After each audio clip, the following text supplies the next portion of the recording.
Hello Chain Gang, welcome back to the Four Chains Travel and Venice, Italy. This is our fourth visit to Venezia, but our first time filming content here, and today's video will combine two different free walking tours that we enjoyed. Our plan was to take the Vaporetto to the meeting point, but things don't always go as planned. On the We Make Mistakes So You Don't Have To, we spent the past couple days rewatching a bunch of YouTube videos, including two this morning on taking public transportation, and it did not prepare us for any of this, so just please take note. You buy your ticket at right outside the train station, and that's where the Vaporetto stop is. However, there's another 5 or so Vaporetto stops that are right there, so just because you buy the ticket there does not mean that that's where your stop is. So we bought 2 tickets for 3 days, that's 90 euros, and we validated it, which starts the clock on the 72 hours. And then we struggled to find the Vaporetto stop to take us where we're going on this walking tour. And when we finally found it, it said that it was going to take 51 minutes on the Vaporetto to get there, which means we would miss our tour.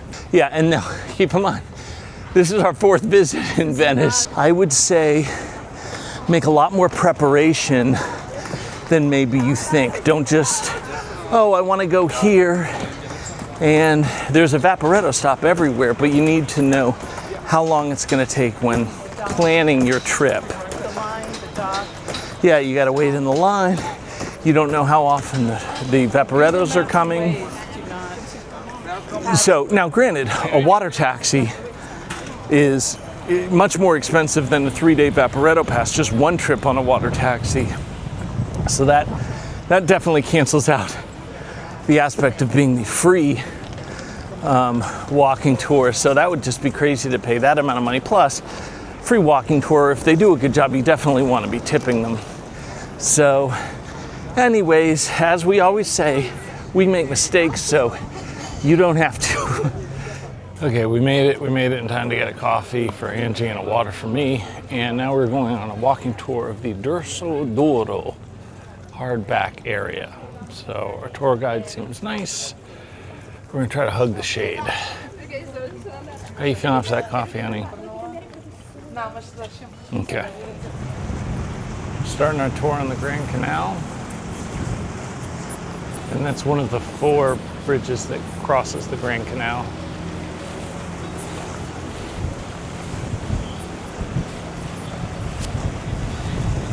First bridge to be built on the Grand Canal has been the Rialto. Have you been to the Rialtos in Now, Rialto is a word that comes from Latin. Rivus Altus, high banks. Because that part of the city used to be one of the highest. That's the newest bridge of the city, built between 2007 and 2008, and it's the only bridge in Venice, which is many, many problems. So every time they have to fix something else.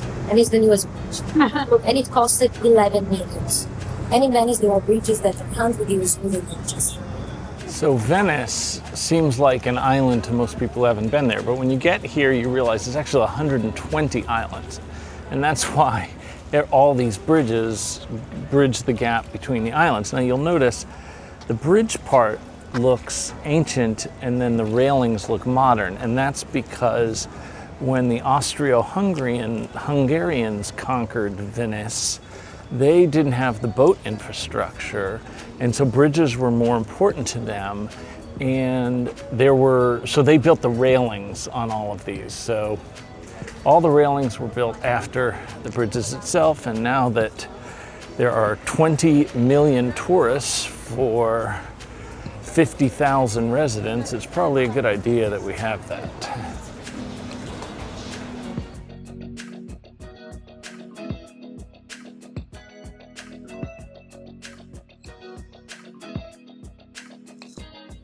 If you're looking for the Guggenheim Museum, that's it.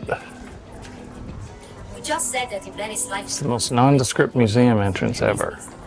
This collection is actually the home of Peggy Guggenheim, who lived here for 30 years, and it is essentially her personal art collection from pieces she purchased between 1938 and 1946. Yeah, that's right. During all of World War II, she was traveling around picking up art. Although most of it was purchased in Europe, on a trip to the United States in 1943, she discovered and sponsored Jackson Pollock. Interesting side note, in the movie Pollock, Peggy was played by Amy Madigan, who just won an Academy Award for her role in Weapons.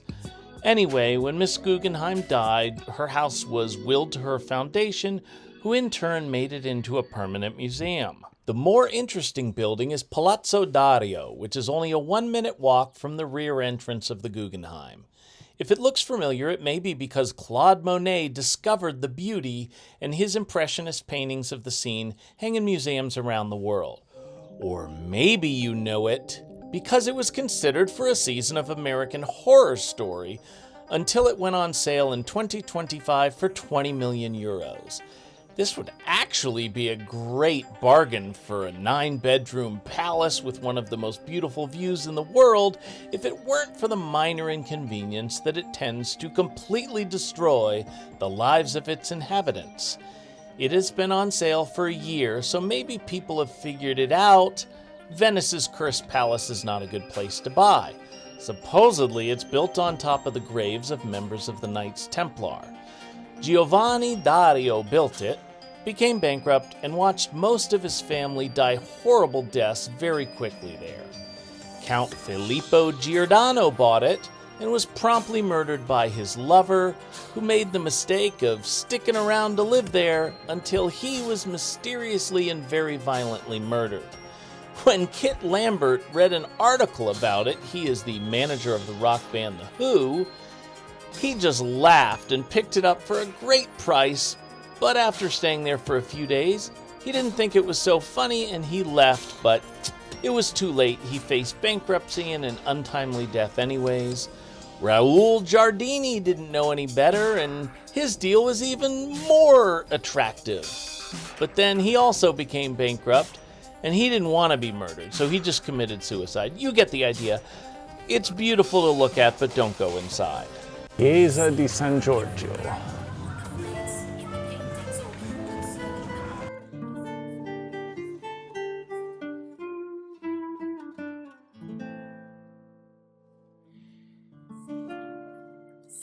The symbol of Venice, a lion holding a book.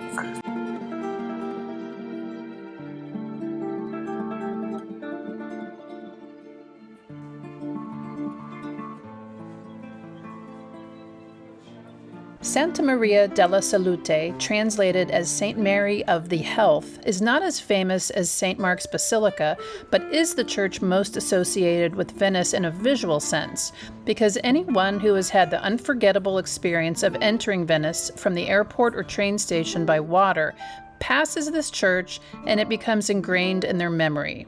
It was dedicated to the Virgin Mary because as construction was being planned in 1630, the plague hit Venice, eventually killing almost a third of its residents. The hope was that this dedication would motivate the Virgin Mary to end the plague, which, despite the logistical challenges inherent in this occurring, the people of Venice were convinced that it did in fact occur, and they continue to thank the Virgin Mary for doing them this solid. So this is the altar of the Santa Maria della Salute. You can see right there the woman to the left, that is the Lady Venice, asking Mary and baby Jesus to cure Venice of the plague. At the end there, you see the little angel pushing the other woman away, and that woman represents the plague. This is Punta della Dogana, the most southern point of Venice. Just to give you some perspective.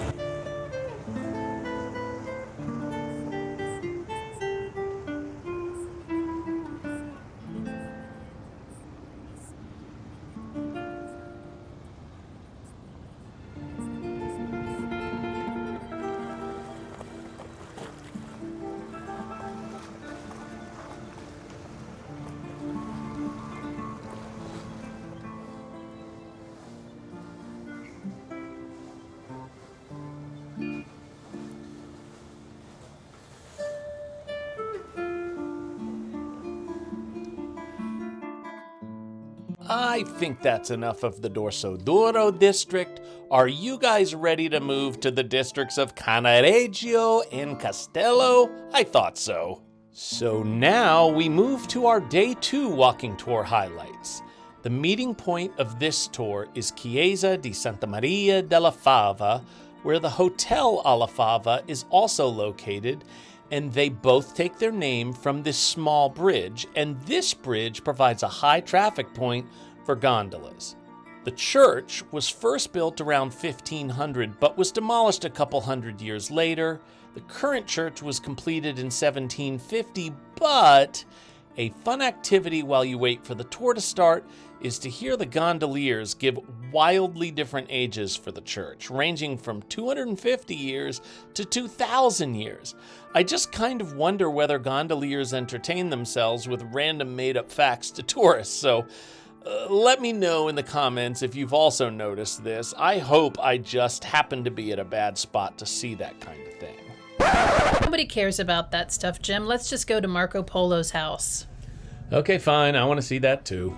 Now, in truth, you aren't actually visiting Marco Polo's house because it burned down in the 1500s, and now it is an opera house called Teatro Malibran, so don't expect to see Timothy Chalamet while visiting there either. The courtyard is still called Corte Milione because the million became Marco Polo's nickname due to his fantastic claims that Kublai Khan's fortune was counted in the millions of chow, which was the Chinese paper currency of the time. What's interesting about Marco Polo is that the stories of his adventures were doubted by many at the time and have continued to be doubted since, but almost all of the modern research has actually made his tales more believable, and that, combined with the popular pool game, pretty much ensures his fame will continue until AI robots eliminate humanity.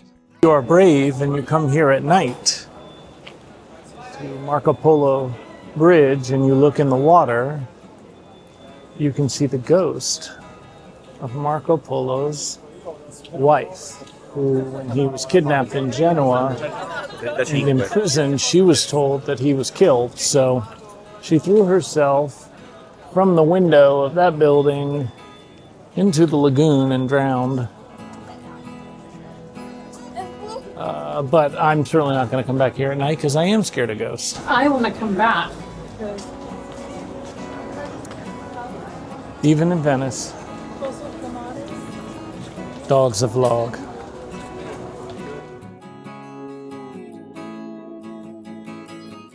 Not beautiful, because it's an exception. And during the tour, there will be a stop where there is water fountain. So back then in Venice, there were like 5,000 cisterns, or public and private. Today, they are 2,000, but they're not in function anymore. But back then, when it didn't rain, the only solution was to go to the mainland. They filled big barrels with fresh water. They came back to Venice and they filled it. This beautiful church is the Church of Santa Maria dei Miracoli. Miracoli means miracles. To be honest, in Venice, we call this building the Marble Church, because as you can see, it's entirely wrapped in marble. And you have marble all over the walls inside.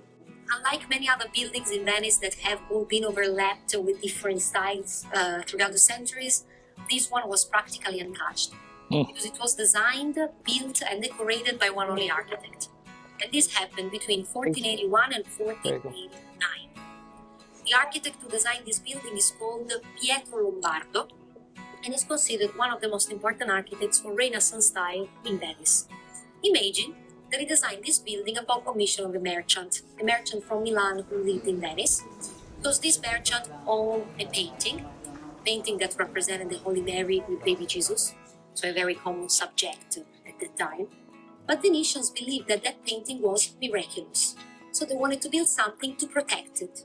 That's why I told you to pay attention to the shape of the building, especially the rooftop. You might have noticed that it looks like a giant treasure chest, like a jewel case that you can open from the rooftop, you put the painting inside, and then you close it again. The arrangements in the underlining of the spaces throughout these pillar sheets of different colors and cornices resemble to the Florentine Renaissance style, even if, of course, the decoration of the chromatism responds to the Venetian taste. Imagine that this is one of the earliest Renaissance buildings to be built in Venice.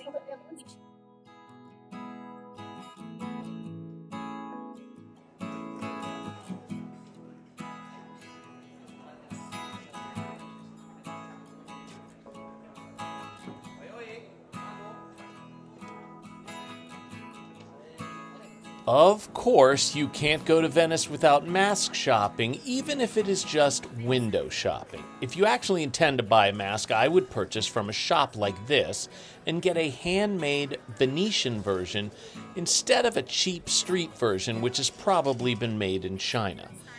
Venice is the original Carnival, as it started here in the year 1162 to celebrate a military victory. By contrast, the one we have already been to several times in New Orleans started in 1699, and the one in Brazil began in 1723. One part of the tour we all agreed to pay extra for is the Chiesa di Santa Maria Assunta. Although all the locals call it the Jesuit Church, technically it is free to enter, but it is currently being remodeled and they will request a small donation of a few euros. As you can see from the interior, that is money well spent to soak in this beauty and help with the restoration. It was originally built in the year 1148, but has been destroyed multiple times by fire and rebuilt, of course, so no matter when you visit, a donation is appropriate and a cigarette is not. The interior is Baroque, which, if you are a subscriber, you know that we favor, and it consists of 3 chapels dedicated to San Lorenzo, Madonna and Child, and the Sacred Heart, respectively.